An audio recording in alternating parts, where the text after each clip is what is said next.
Lord. We worship you, O Lord. We worship your mighty name. We worship your mighty name. Great are you, O King. Great are you, O Lord. Great is your name, O Lord. Great are you, O King. Great are you, O Father. Great are you, O King. Let us just thank God. Just find ways to thank Him and to worship His name, because He's a great and mighty and good God. Thank Him for His goodness. Thank Him for His awesomeness. Thank Him for His wonderful mercy. Thank Him for His faithfulness in your life and in everything around you. That He is a good God. He is a faithful God. Let's thank Him. Father, we thank you. We give you glory. We give you honor. We praise your name for you are good. We praise your name for you are awesome. You are great and mighty King. We worship you, Father. We worship you, King. We worship you, God. We glorify your name. Because that is like you are worthy. We exalt your holiness. We exalt your holiness. We exalt your name this afternoon. We are gathered here for your presence. We are gathered here for your love. We are gathered here for your presence. We say we thank you. We bring glory and honor to your name. We bring glory and honor to your name. We bring glory and honor to the name of Yahweh. We bring glory and honor to the name of our God, our Lord Jesus Christ, the awesome King. In Jesus' mighty name, we thank you, O Lord. We thank you, O Lord. We thank you, Father. Glorify your King. Great is our God. Sing with me how great is our God. And oh, sing how great is our God. How great is our God. How great is our God. Sing with me how great is our God.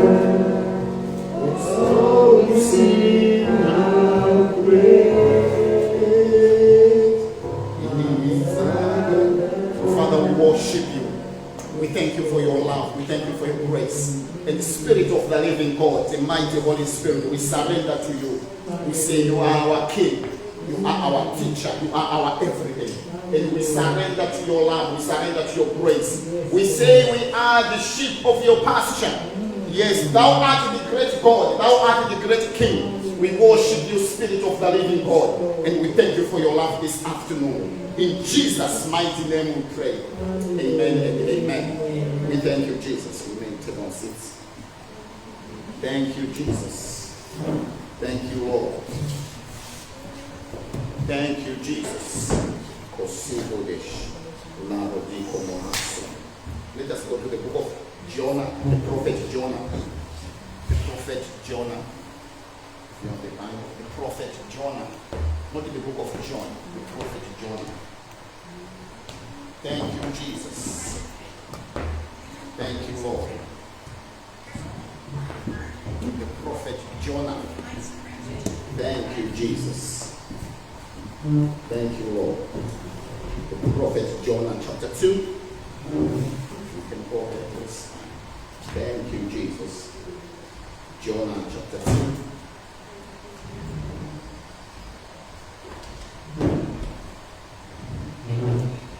If you find it, you say amen. So that I know how many people can quickly share with you. You are in the Old Testament, of course. You are not far away from the book of Matthew. You are a few pages. If you are near Matthew and going back, you're far away. Okay? Right. Chapter 2 is where I want to read.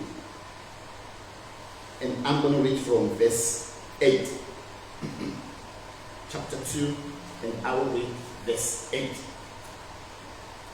Those who regard worthless idols forsake their own mercy, but I will sacrifice to you with the voice of thanksgiving. I will pay what I've vowed. Salvation is of the Lord. May God bless the reading of His word. I welcome you all in Jesus' name. Those who are following us online, who couldn't make it, we welcome you. God bless you. And I want to share with you from where I left last week. This is a subject that's on my heart these days.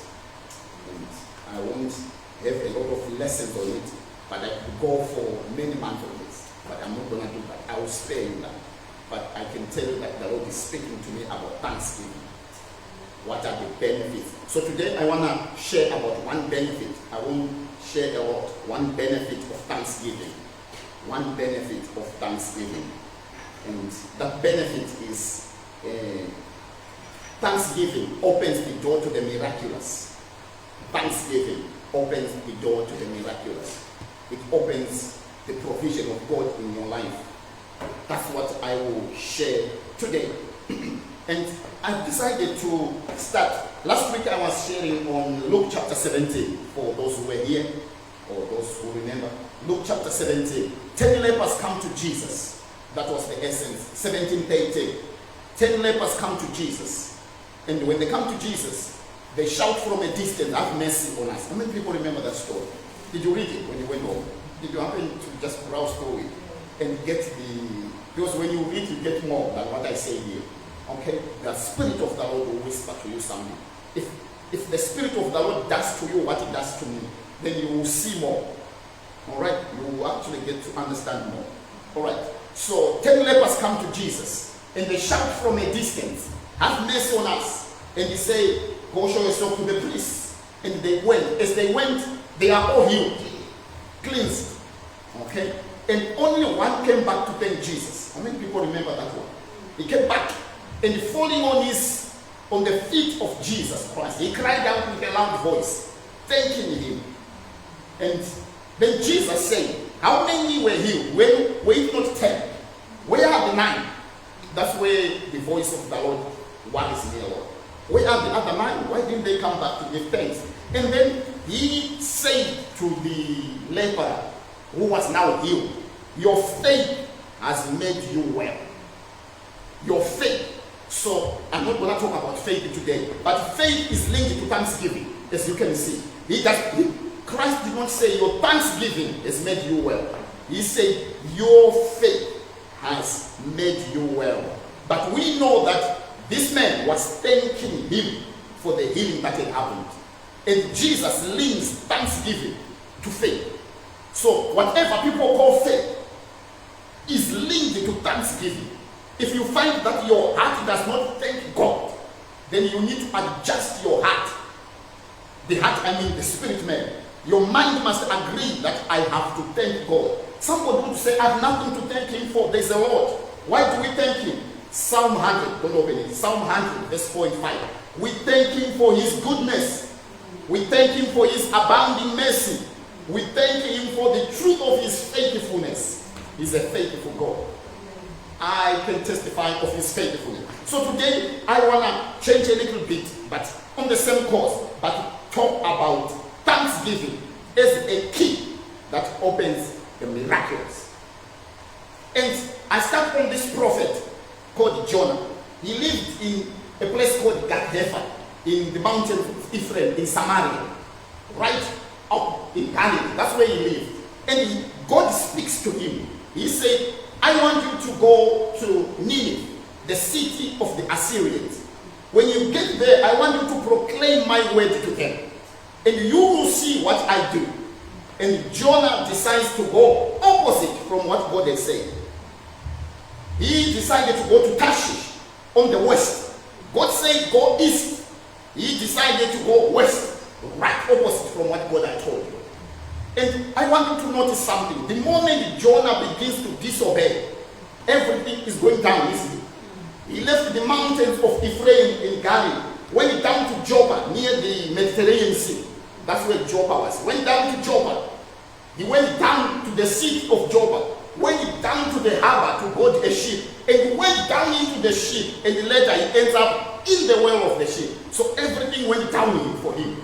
And he finds himself in the well of a ship, of a fish. We know the story.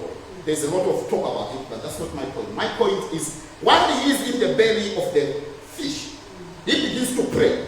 If you want, you can see the prayer of Jonah from chapter 2, verse 1. That's not what I'm going to read today. You can read about it. But he begins to pray to God. And the waters surround me, verse 5, even to my soul. He's swallowed up in the fish of the well. And your deep closed upon me. But then he changes his prayer. All right. On verse 8. The prayer of Jonah changes. What does he say? Those who regard worthless idols forsake their own mercy. Okay. And then he says, but I will sacrifice to you. What is the sacrifice he's bringing? With the voice of thanksgiving, I will thank you. I will pay what I have vowed. Salvation is of the Lord. And that moment he changes his prayer. He did not pray for much. What happened? Verse 10. Read it with me. I want you to follow. Because the more you follow it, the more you will understand it more. What does the Lord say? The Lord spoke to the fish. Okay? And it what? Vomited Jonah onto dry land. The moment he begins to thank God is the moment God spoke. So I'm linking thanksgiving to speaking of God. But if you look from chapter 2, from this one, he's just praying. Anyone can pray. And he's complaining. And I wonder what this prophet is complaining about. He didn't obey God. He decided to completely rebel against God. And his prayer is a prayer of complaining. He said, all the billows surround me. But then, for some reason, he decided that I will change my prayer. And he said, I will offer to you a sacrifice. And the sacrifice he's bringing to the house of the Lord is what? Thanksgiving. I will thank you. I will glorify you. And I said, what kind of a man can thank God in the well of the fish? There's nobody who is in the well of the fish here, is it?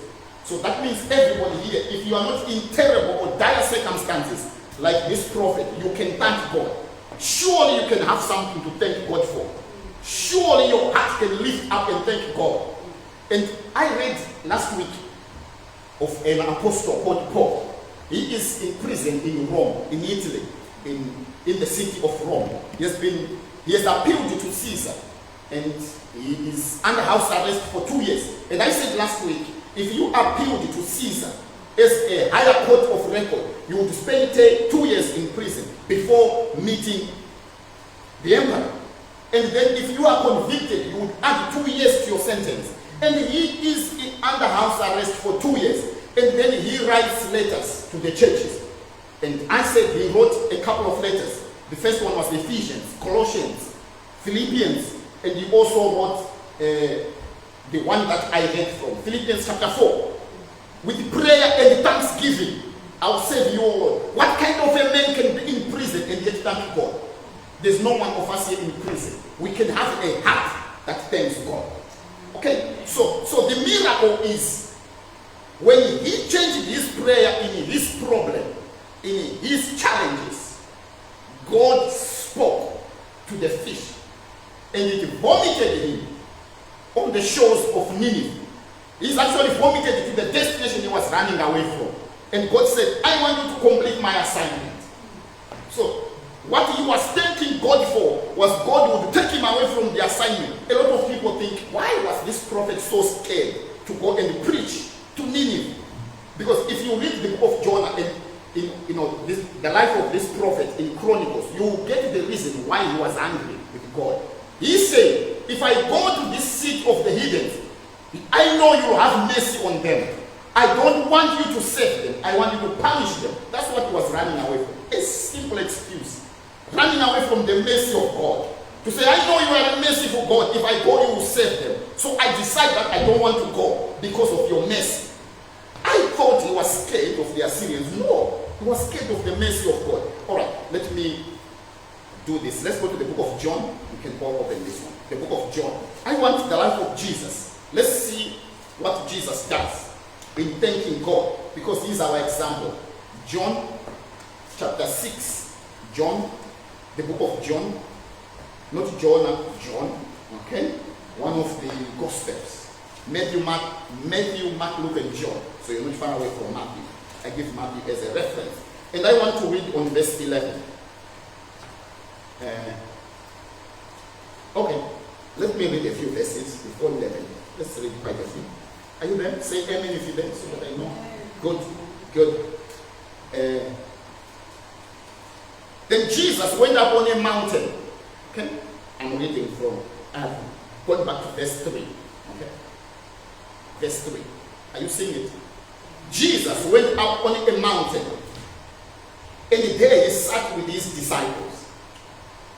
Now the Passover, a feast of the Jews, was near.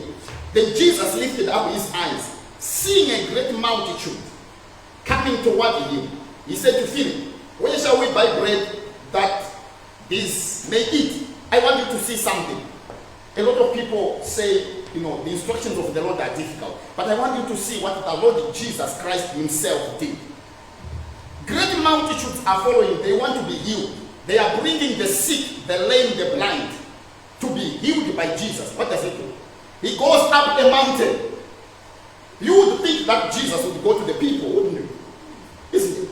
Wouldn't you think that if he sees people who are desperate, people who want to be healed, the lame, and people were carrying their lame, and he's in a far country, isn't it?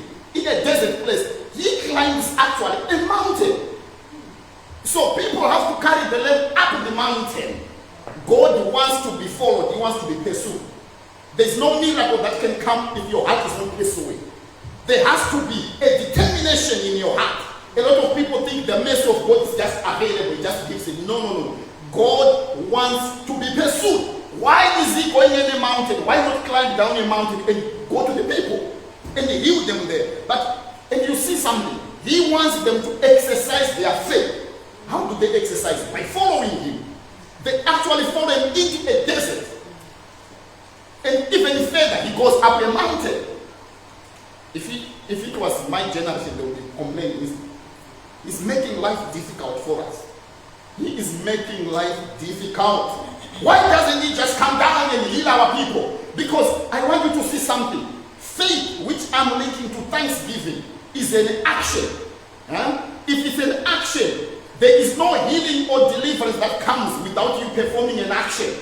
Your action is your voice to receive. You are acting the word, isn't it? You are acting what God said. As you act, then you see the miracle. So when they followed him, then Jesus turns around. He's now on a mountain, and he sees the multitude. What does he do? He has what? Mercy on them. Why not go to the village of Galilee, of Nazareth, or Capernaum, or Magdala, and heal the people there? He wants to be followed. He wants to be pursued. That's why when he met the lepers, he said, "Go show yourself to the priest. Walk to Jerusalem." These people are in Galilee, and he wants to walk. How many miles is it? 72 miles. The lepers have to walk 72 miles to go to the temple, and then present themselves to the priests.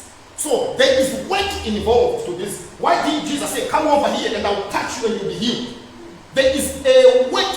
It's not a work you have to what?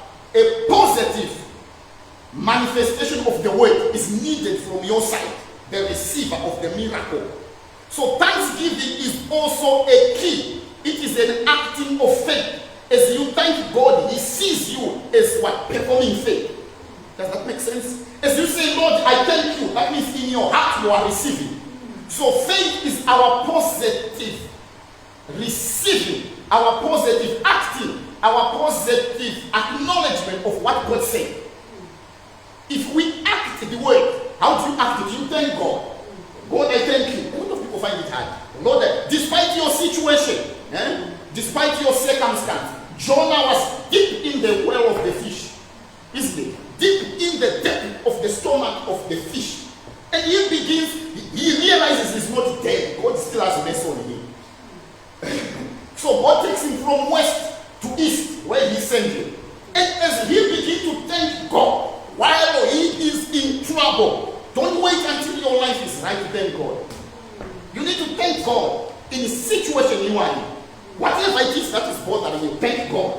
Say, "Lord, I extol your name. I praise your name. I exalt you. You are a good God. And then you look and say, but you are taking me to a mountain and bringing the lame, the lepers, the sick, the blind, and the deaf. How can they walk up a mountain? Crawl up that mountain. Show that you are desiring it. That's the point he's making. Show it. And Jesus then has mercy on them. A lot of people think Jesus was an easy teacher, an easy preacher. He wasn't. If you read and think about it, he wasn't an easy preacher. He was a difficult preacher. What preacher is there who say, lepers come to him and say, walk 70 miles? if it were today, they would write in the papers, this preacher tells people to walk 70 miles. He's unmerciful. Why didn't he just drive them or do something?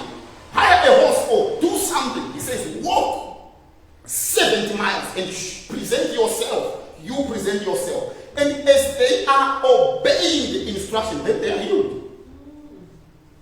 So how, as Jonah began to thank God in the process of raising his voice, and I said last week, God says in the book of Deuteronomy, or Exodus, I think it says the same, 23:15 of Exodus, don't come to my house empty-handed. A lot of people think money. I'm not talking about money.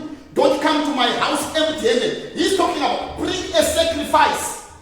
And Jonah says thanksgiving is a sacrifice. Don't come to the house of the Lord to, Jesus says it's what? It's blessed to what? To receive. To give than to, I'm saying it vice versa. Blessed is what? To give than to what? To receive. What do you give God? A sacrifice of thanksgiving. You are giving to him. Offer a sacrifice of thanksgiving. So God also wants to receive from us. Besides finances, I'm talking about thanksgiving. I'm talking about praise. I'm talking about worship. It's what we give to him. God wants to receive from us a thanksgiving from our own mouth as a sacrifice. So while you are at home, think about something you bring into God, a thanksgiving. Just to say, God, I thank you. While you are driving your car, while you are walking, riding on that tram, say, God, I thank you. It is a demonstration of your faith. It is a sacrifice of faith. You are showing God that you thank him. You trust his love. Even though he hasn't done what you are asking God, thank him for it. Thank God for the answer. All right, let's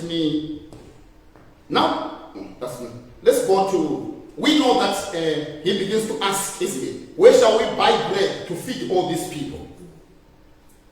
And what did Philip verse 7 say? Philip answered, 200 denarii worth of bread is not sufficient for them, that every one of them may have a little. 200 denarii, for you to see how much money is involved, is 2-year wage. 2 years wage to an average laborer. Somebody who worked in the field. This was 100 denarii was for a day. No, for a year. So 200 denarii is 2-year wage. Count your wage, and 2-year wage is what was enough to buy food for all these people. That means it was a big crowd coming up that mountain to be healed by him. One of the disciples, Andrew, Peter's brother, said to him, there is a lad here who has 5 barley loaves and 2 small fish. But what are they amongst so many? Why 5 barley loaves? 5 is the number of grace. 2 is the number of testimony. So it's a testimony of grace that he's talking about. Then Jesus says, make the people sit down. Excuse me, they're on a mountain. But he wants them to what? Sit down on that mountain. It's a difficult situation, but it demands action. Sit down on the mountain. And Jesus took the loaves. This is where I want now. Verse 11. He took what? The loaves. And when he had given thanks, what did he do? He distributed them to the disciples. He didn't make a prayer to say, Father, today there is a very famous type of prayer that's called, I've done it, which is called warfare prayer. How many people have made it? Warfare prayer. It's all over the internet. Where someone just comes on maybe at 5 and starts to rebuke the devil. I bind you in the name of Jesus. I crush your power. And they do it for 2 years, nothing changes. They still carry on doing it. Because, but Jesus didn't do prayer to say, I command this bread to multiply. That's what I would have done. And maybe possibly all of you here would have done the same. Put the bread on the table, the 5 loaves, the 2 fish on the side, and begin to go into prayer. Into deep prayer. I command it to multiply. Whether you are watching that, is it going to multiply? I command you to multiply, but your eyes are on the bread. Is it going to multiply? And you are praying, but your heart is asking, is this going to happen? But Jesus did exactly the opposite of what he would do. He gave thanks to God. He said, Father, I thank you. I give you thanks. I praise your name. I don't know how many minutes he took thanking God. And what happened? Then he took the 5 loaves, not the multiplied bread. The bread didn't multiply then, isn't it? He gave the 5 loaves to the disciples and the 2 fish to give to the people. I want you to see how the miraculous works. The miraculous does not work while you count it. And read it. And likewise the fish as much as they wanted. So when they were filled, if you read the book of Matthew chapter 15, it tells you the bread multiplied as they distributed it. It didn't multiply when Jesus just prayed. As they were acting what Jesus had said, then the bread begins to multiply. A miracle does not happen while you are praying at that moment. You need to then act the word, and then the miracle will happen. I remember I spoke to somebody, they wanted a job, and I said to them, I want you to go to your last interview that you attended. And they said, the last interview. I said, yeah. What interview did you attend last of your job? Then they told me. So I said, I want you to go at, what time do they open? I said, 8 o'clock. I want you to be there for 8 o'clock exactly. They said, no. I said, yes. That's how you're going to act the thing. Don't wait them to write you. You go there. Say, okay, they obeyed. They went there for 8 o'clock. They were there, and the manager walked in and said, I was actually looking for you. I wrote you a letter, you didn't reply. I offered you a job 2 weeks ago. Where were you? Did you see the letter now? I said, yes. Come in. And they were shown to the supervisor, and they began work. They came back in the evening and said, how did you know? I said, I didn't know. Honestly, at that moment, I didn't know nothing. I just somehow I knew in my spirit that they have to go. And if they had not gone, they would have got the job. So the miracle multiplies as you act the word. And I can tell you testimonies of many people whom have acted on the word to say, go and do this. And as they are doing it, it happens exactly as I would have said it. So Jesus gives the bread to their 5 loaves. And they begin to distribute the bread. As they are distributing, it's multiplying. It's not stopping. So the miracle is in the doing. A lot of people stop their miracle because they stop halfway. They pray, Father, I thank you. I break this down. I pull this down. Then they stop. Then they see nothing. You then need to go on and perform it. How do you do it? Thank God for it. Thank God for it. Father, I thank you for that job. I thank you for that miracle. Before you see it, don't let your eyes fool you to say you're gonna see it happening. Faith is a risk. I like the person who said faith is a risk. You have to act before you see. You remember Jesus takes, I want the phone please, can't put it here for me. I remember Jesus, spits on the ground, takes the dead and gives it and puts it on the eyes of a blind person, isn't it? And what did he say? Go to the pool of Siloam and wash. Excuse me, sir, this man is blind. He has to walk across the streets of Jerusalem, busy streets, to go to a pool and wash. And then he has to use his stick at that moment, isn't it? He can't see it. But he has encountered the master. The master gives him an instruction to say, go do this. As he is doing it, he gets to the pool, gets in, washes, and then he sees. If it were me, I would have said, no, I came to be healed. Touch my eyes. Let them open. But Jesus gives an instruction. And the instruction comes from your thanksgiving. As you thank him. And let me tell you something. Sometimes our God speaks. God is not very loud. If you are looking for a very loud voice from the Lord, you miss him. You listen in here. How do I explain this? Are you prophetic? You listen here. Here. You look here. Okay. Let's say you are praying. You thank God. You thank God. You thank God. You stop. Don't go for 2 hours. People tell you go for 2 hours non-stop. Don't do that. Because you will miss them. God will be trying to stop you. Stop. I want to tell you the key. Because your prayer does not solve it. It's the voice that comes from your prayer. Does that make sense? God will speak in your prayer an instruction that solves the problem. Okay? So you're praying. Then you stop. You don't listen in your head because the head thinks. You listen here. You hear a voice. And it's very silent. It will say, God, do this. Go and ask so and so. Go and ask them. Many times you override, you say, no, I want to pray. I must pray. Mr. So and so told me I must pray harder. And you pray for 5 hours, nothing happens, then you begin to curse God. But God answers by giving you an instruction. Is that very clear?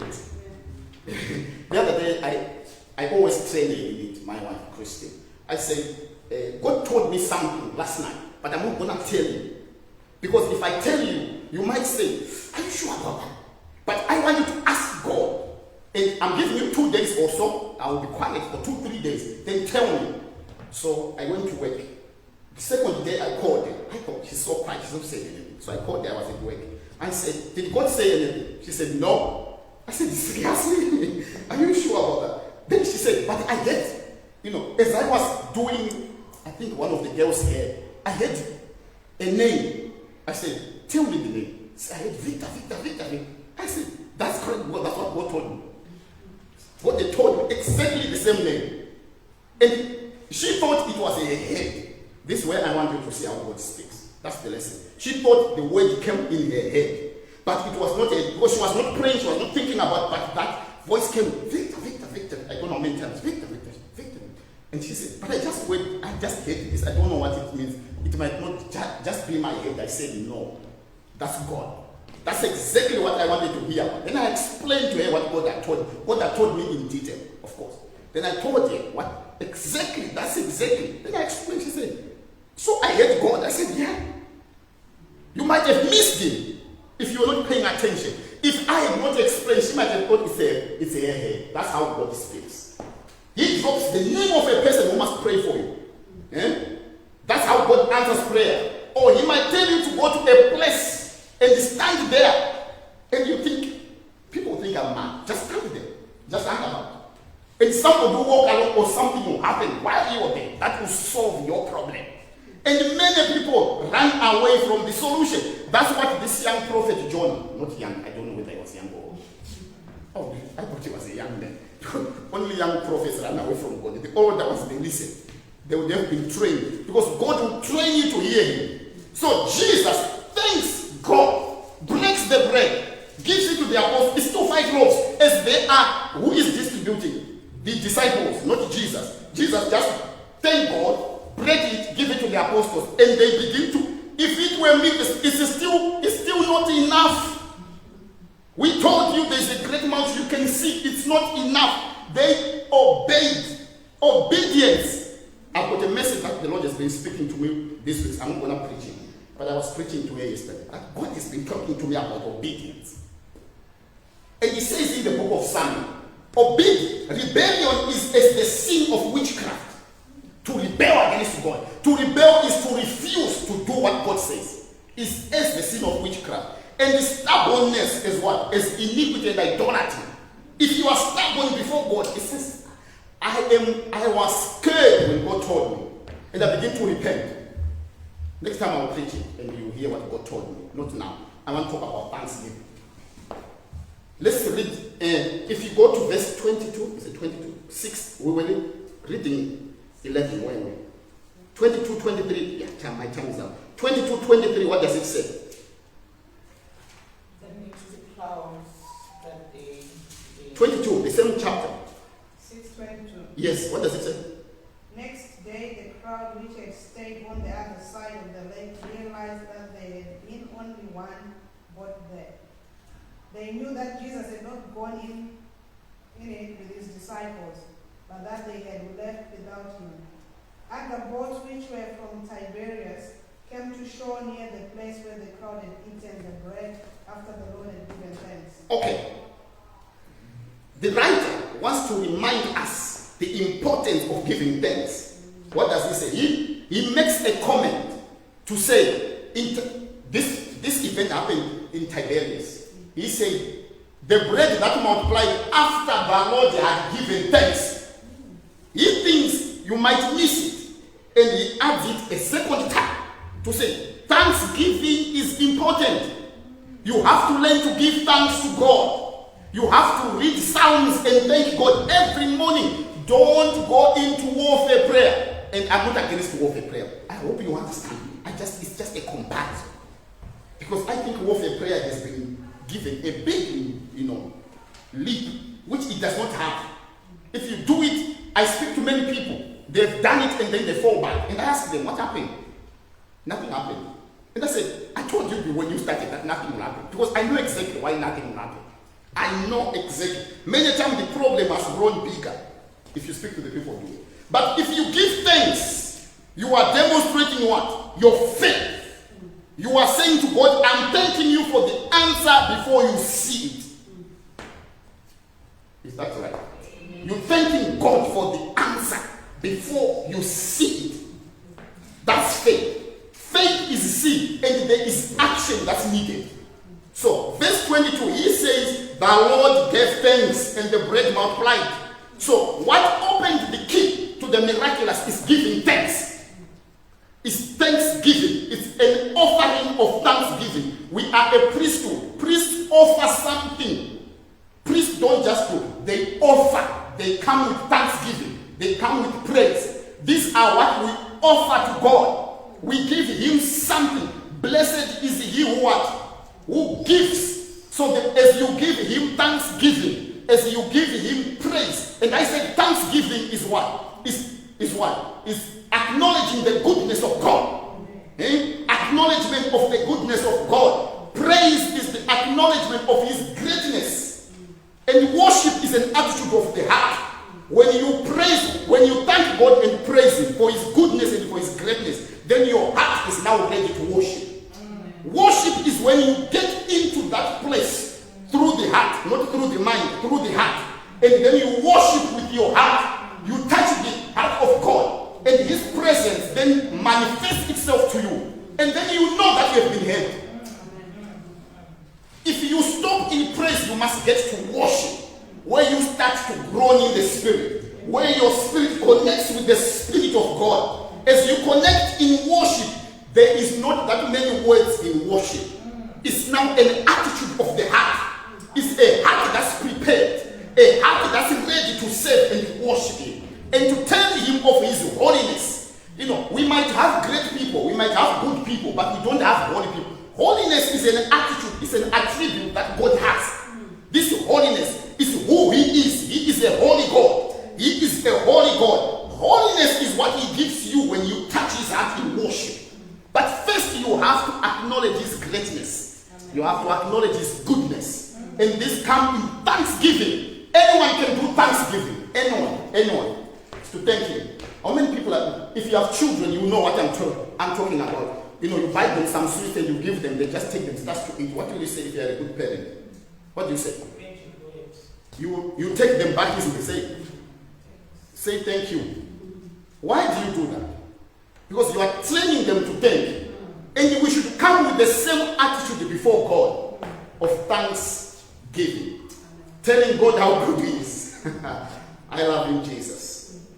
Tell him how good he is to you. Tell him how good. That's the key that opens the miraculous. God spoke to a fish when the prophet begins to thank him. Not when he was praying, he was complaining, saying things about God. I said, I cannot go. You put me in the belly of the, why can't you leave me alone? Why pursue me? I'm going my own way. I've got my own ticket, my own way. Why are you pursuing me? And then he changes his prayer, begins to thank God. Then God speaks to the fish, says, go vomiting. Vomiting at the place where I want him to be. And he begins to shout when he gets there. I'm not preaching about Job. If you read the story, he begins to complain even in the seat. He sits under a tree to see the judgment of God come on his seat. And when he sees people thanking God and repenting, he's angry with God. Thank you, Jesus. Right. Let's read Psalm 107. I should finish here. Thank you, Jesus. Psalm 107. Psalm 107. Psalm 107. If you are there, say amen.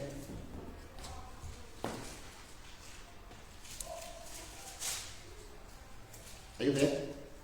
Verse 12. 20. Amen. Psalm 107. I'm talking about thanksgiving. And I should give you a few words to thank God before I finish. I should be finishing. Are you there? Amen. Say amen if you're there, so that I know you're there. Thank you. What does it say? Read it for me. He sent forth his words, healed them, and rescued them from the grave. He sent what? His word. What healed them? His word. He sent his word and he healed them. So it's the word that healed. And what? Delivered them from all their what? Distractions. All, verse 21, all that men would give thanks to the Lord. This person has been healed. And he said, I wish this man would give thanks to the Lord. This is David now adding now. God sends his word and he heals his people and he delivers them. But I wish they would thank God. There are people who can't thank God. They have prayer petitions. Petitions. They can't have thanksgiving. They don't know how to thank God. God does something, they want more. That's you. That's humanity. You must come to the point where you don't want more. You want to thank him. And he will give you the more you ask. That's the key. All that man would think would what? Would thank God for his what? Goodness. So this is the reason why we thank him, for his goodness. And for his wonderful works to the children of men. Let them sacrifice the sacrifices of thanksgiving. Thanksgiving is what we give. It is a benefit. Thanksgiving is what we give to God.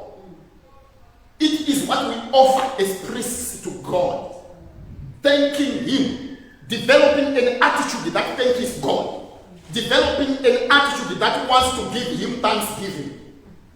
When you wake up, you say, I thank you, God. I bless your name. Before you give your petitions and supplications, even as you give your petitions, petition is what you ask from God. It's good to ask. You ask from God. But before you ask, you put thanksgiving. Does that make sense? You say, God, I thank you that you have already given me the answer. You have already supplied the answer. And then you ask him, God, I'm thanking you for a good job. I'm asking you for a good, but you put thanksgiving. You put your request, you put thanksgiving. It's like a sandwich, isn't it? Your petition is sandwiched in between what? Thanksgiving. All right, I wanted to read one more, if you allow me. John chapter 11. This is the story of Lazarus. You may not go there if you want. If you're going to take time, let me last one now. Jesus is raising Lazarus from the dead. This is one of the greatest miracles that happened in the life of Jesus when he raised the life of Lazarus from the dead. Any dead situation, God will raise it up. As long as you know how to thank him. As long as you know how to offer thanksgiving. Thank you, Jesus. Thank you, Lord.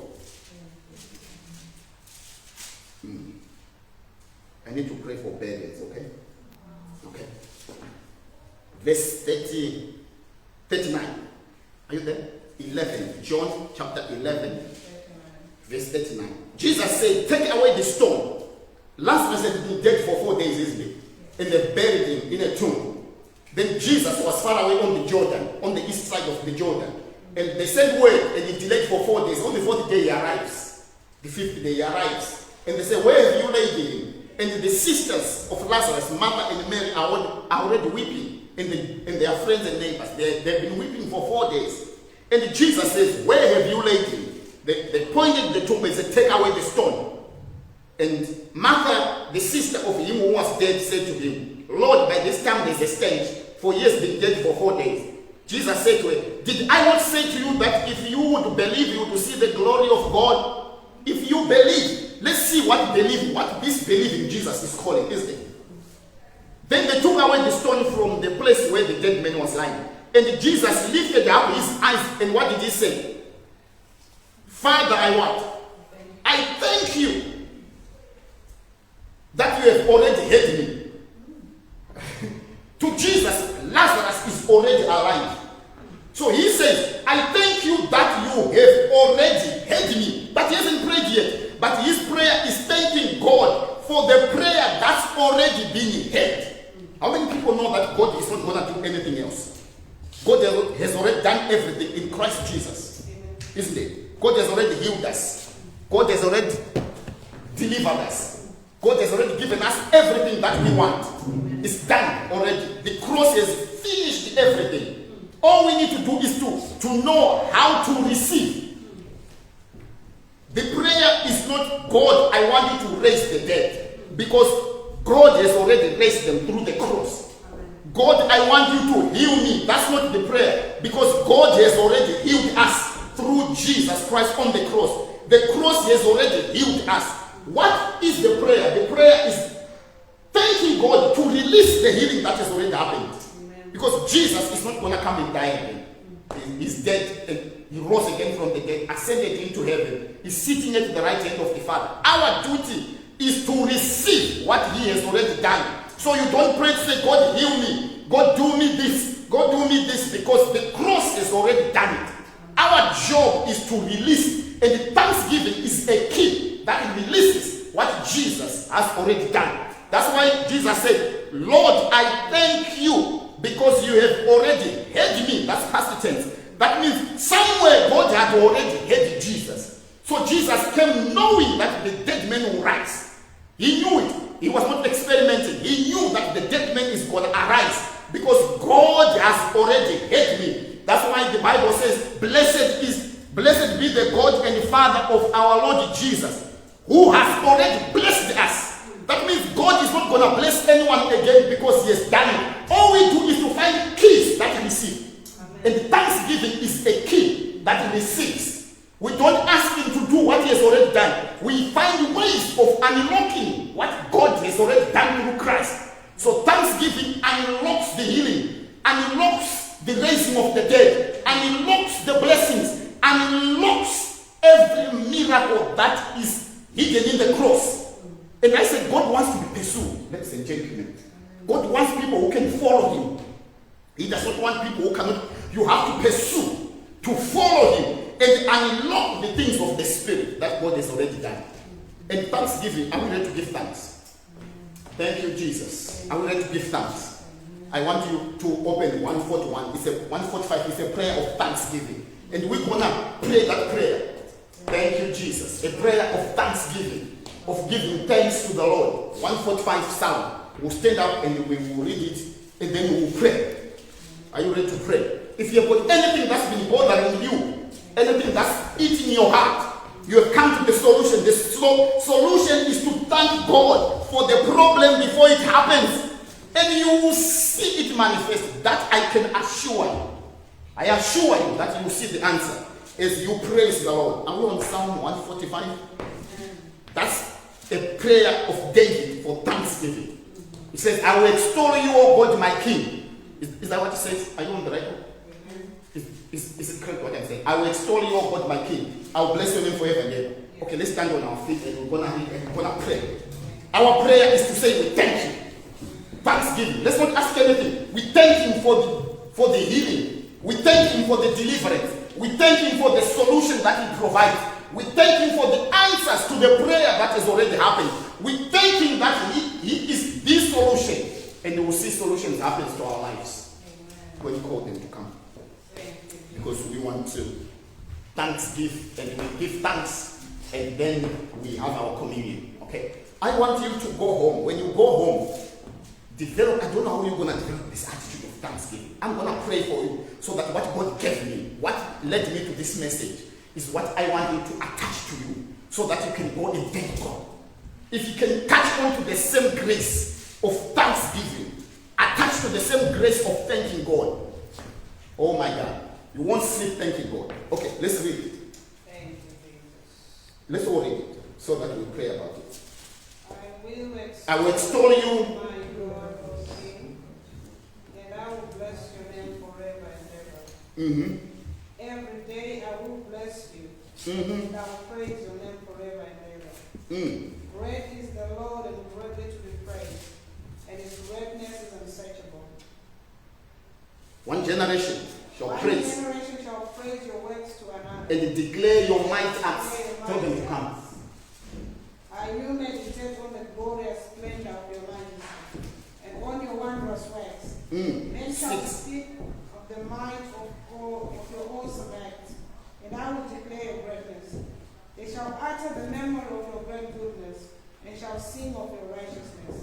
8. The Lord is gracious and full of compassion, slow to anger and great in mercy. The Lord is good to all, and his tender mercies are over all his works. Right. That's a psalm of thanksgiving that David wrote as he was thanking God for his goodness.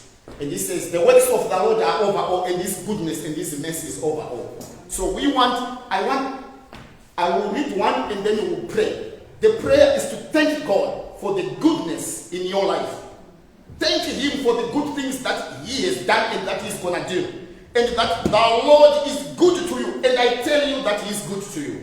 You will see the grace and the greatness of the Lord even in your life and things around you. You will see the goodness and the greatness of the Lord. Amen. As you thank him, it's a key. Please go do it. If you can for a week, don't ask God for anything. Just thank him. Read these psalms and say, I thank you. Wake up every morning the whole day. I thank you. I bring glory and honor to your name. I thank you, Abba. In the name of Jesus Christ, I bring glory and honor to you. And thank him for the whole week and see what will happen. Thank you, Jesus. So, this is our prayer. I will extol you, O God, my King. Say it, and then you pray. I will extol you, O God, my King.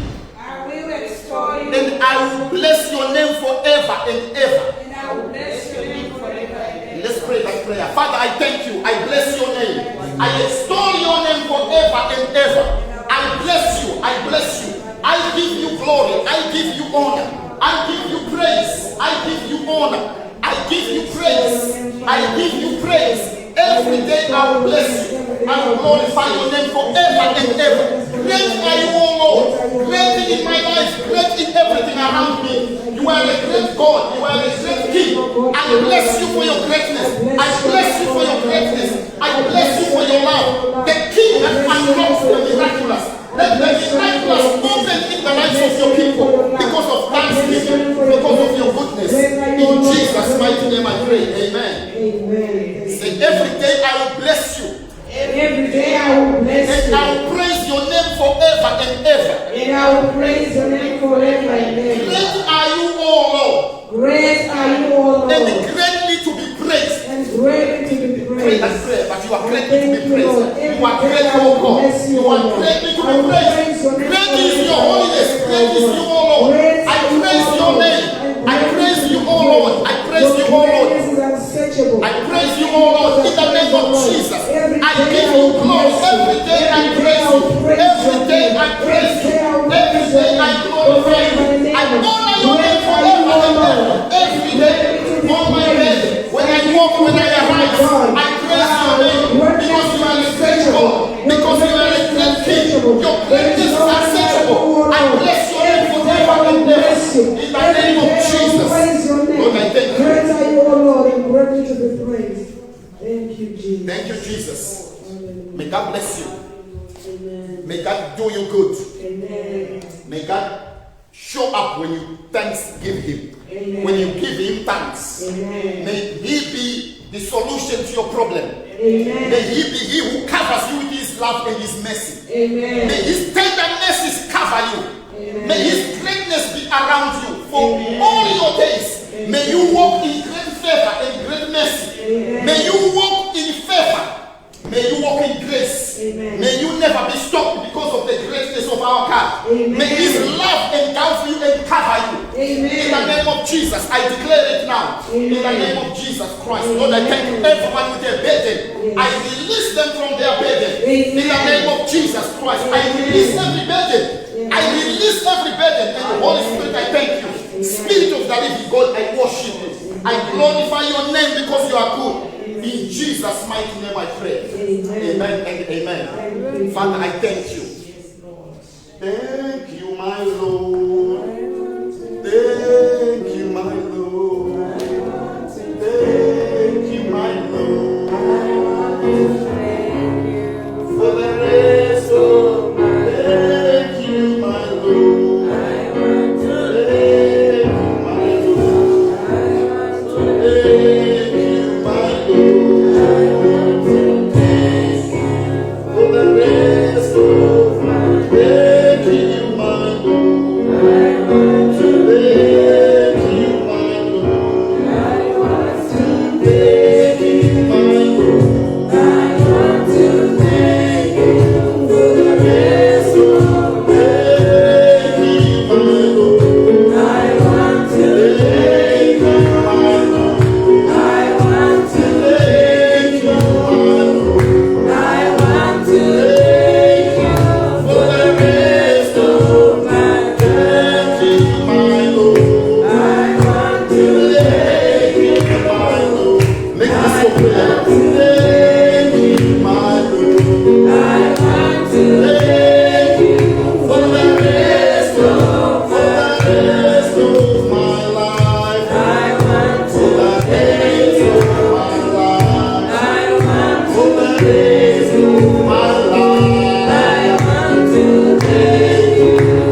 Jesus Christ.